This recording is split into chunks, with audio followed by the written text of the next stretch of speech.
Dear second students, ఈ video మీకోసమే. నీకు సెకండ్ ఇయర్లో పద్య భాగంలో సెకండ్ లెసన్ ధర్మనిష్ట, ఈ యొక్క పాఠ్య భాగాన్ని రచించింది మహాకవి కాళిదాస్ అన్నమాట. ఈరోజు టాపిక్లో ధర్మనిష్ట అనేటువంటి పాఠ్య భాగం యొక్క సారాంశం గురించి వివరిస్తున్నాను అన్నమాట. మీకు ఈ వీడియో కనుక నచ్చినట్లయితే లైక్ చేయండి, షేర్ చేయండి, సబ్స్క్రైబ్ చేసుకోండి. సరే, ఇప్పుడు టాపిక్లోకి వస్తే లెసన్ నేమ్ ధర్మనిష్ట, ధర్మబద్ధంగా ఉండటం అన్నమాట. ఈ యొక్క పాఠ్య భాగాన్ని రచించింది ఎవరు? మహాకవి కాళిదాస్ అన్నమాట. ఈ మహాకవి కాళిదాసు అనేకమైనటువంటి గ్రంథాలను రచించాడన్నమాట. మరి ఈయన ముఖ్యంగా మనకి ఈ యొక్క పాఠ్య భాగంలో రఘువంశము, కుమార సంభవం అనేటువంటి గ్రంథాలను రచించినట్లుగా తెలియజేస్తాడు. మరి ఉపమా కాళిదాసస్య అనేటువంటి బిరుదు ఉంది తనకి. ఎందుకంటే పోలికలు చెప్పడంలో ఇతను చాలా గొప్పవాడు కాబట్టి ఉపమా కాళిదాసస్య అనేటువంటి బిరుదు కూడా ఉందన్నమాట. మాలవికాగ్నిమిత్రం, విక్రమోర్వశీయం, అవిఘ్న శాకుంతలం అనేటువంటి నాటకాలను కూడా ఈయన రచించాడన్నమాట. ఋతు సంహార, మేఘ సందేశ అనేటువంటి ఖండకావ్యాలు కూడా రచించాడు. ఇవన్నీ తెలుగు రాసేవాళ్ళు కైపర్స్యం ఎక్కువగా రాసుకోవచ్చు. మరి కైపర్స్యం అనేది మరి సంస్కృతిలో రాస్తే ధర్మనిష్ట ఇది పాఠ్యభాగ కాళిదాసేన విరచిత రఘువంశ మహాకావ్యే ద్వితీయ సర్గాత్ సంగృహీత అని చెప్పేసి రాయాలి.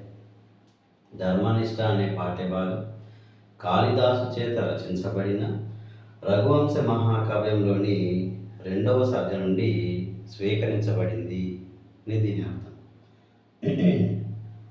ఇంకా పాఠ్యభాగ సారాంశంలో వస్తే మరి ఈ యొక్క పూర్వకథ, ఈ పాఠ్యభాగంలో దిలీప మహారాజు గురించి వర్ణించడం అనేది జరిగిందన్నమాట. తన గురించి తెలియజేశారు. మరి దిలీప మహారాజు తనకి చాలా కాలం పాటు సంతానం లేదన్నమాట. అందువలన ఆ యొక్క దిలీప మహారాజు తన భార్య అయినటువంటి సుదక్షిణాదేవితో కలిసి తమ కులగురువు అయినటువంటి వశిష్ఠ మహర్షి యొక్క ఆశ్రమానికి వస్తారు. అప్పుడు ఆ వశిష్ఠ మహర్షి అక్కడ ఉన్నటువంటి నందిని దేనువుకి పూజ చేయమని చెప్తాడు. ఇది పూర్వకథ. ఇక ప్రస్తుత పాఠ్య భాగం అయితే దిలీప మహారాజు తన యొక్క భార్య అయినటువంటి సుదక్షిణాదేవితో కలిసి 21 రోజుల పాటు మరి ఆ నందిని దేనువుకి పూజ చేయడం అనేది చేస్తారన్నమాట.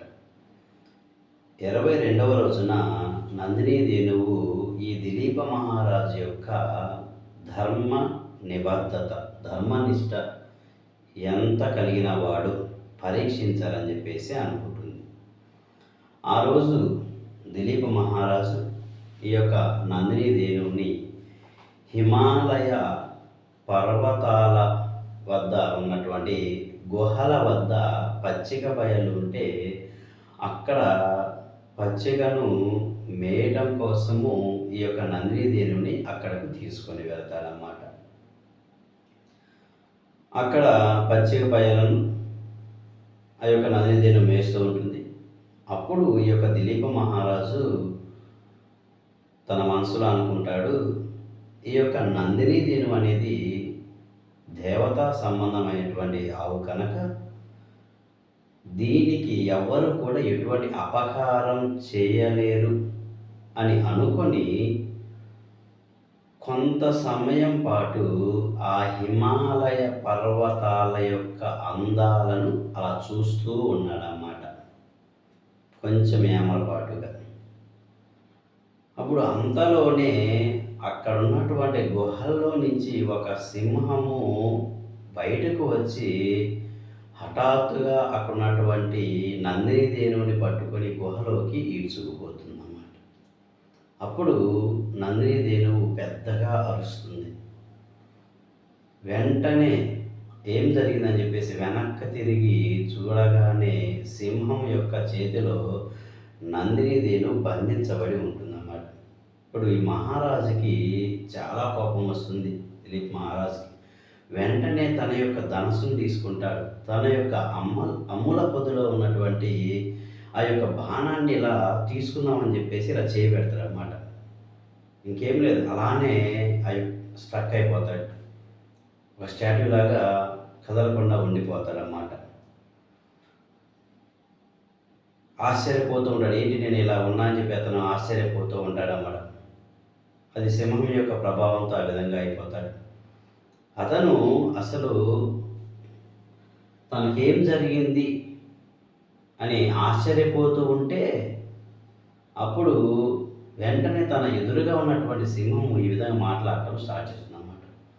ఎప్పుడైతే బొమ్మలాగా నిల్చొని పోతాడో అప్పుడు మనము చిత్రార్పితారంభ ఇవావతస్తి అనేటువంటి కొటేషన్ని అక్కడ ఇవ్వాలి. మరి తనను ఇంకా ఆశ్చర్యపరిచే విధంగా తన ఎదురుగా ఉన్నటువంటి సింహము ఆ యొక్క దిలీప మహారాజుతో ఈ విధంగా అంటుంది, ఓ మహారాజా, నువ్వు ఎటువంటి ప్రయత్నం చేయవద్దు, నువ్వు నన్నేమీ చేయలేవు. నేనెవరో తెలుసా? నేను ఆ పరమశివుని యొక్క సేవకుడను. నా పేరు కుంభోదరుడు. తెలుసుకో, నువ్వు నన్నేమీ చేయలేవు. ఓ మహారాజా, ఇదిగోండి మీ ఎదురుగా ఉన్నటువంటి ఈ దేవదారు వృక్షాన్ని చూడండి. ఈ యొక్క దేవదారు వృక్షం అంటే పార్వతీదేవికి ఎంతో ఇష్టం అన్నమాట. ఈ వృక్షాన్ని తన యొక్క కుమారుడు వలె భావిస్తుంది. ఒకసారి ఒక మదపటేనుగు ఈ యొక్క దేవదారు వృక్షానికి రాచుకోగా దాని యొక్క బెరడు గుడిపోతుంది. అప్పుడు ఆ పార్వతీదేవి తన కుమారుడికి గాయమైనట్లుగా పెద్దగా ఏడుస్తూ చాలా బాధపడుతుంది. అప్పుడు అది చూసినటువంటి ఆ యొక్క పరమశివుడు ఈ దేవదారు వృక్షానికి ఏమీ కాకుండా కాపాడమని ఆ రోజు నుంచి నన్ను ఇక్కడ రక్షణగా ఉంచాడు. ఇక్కడికి వచ్చినటువంటి ఆహారాన్ని మాత్రమే నన్ను ఆహారంగా స్వీకరించమని చెప్పాడు.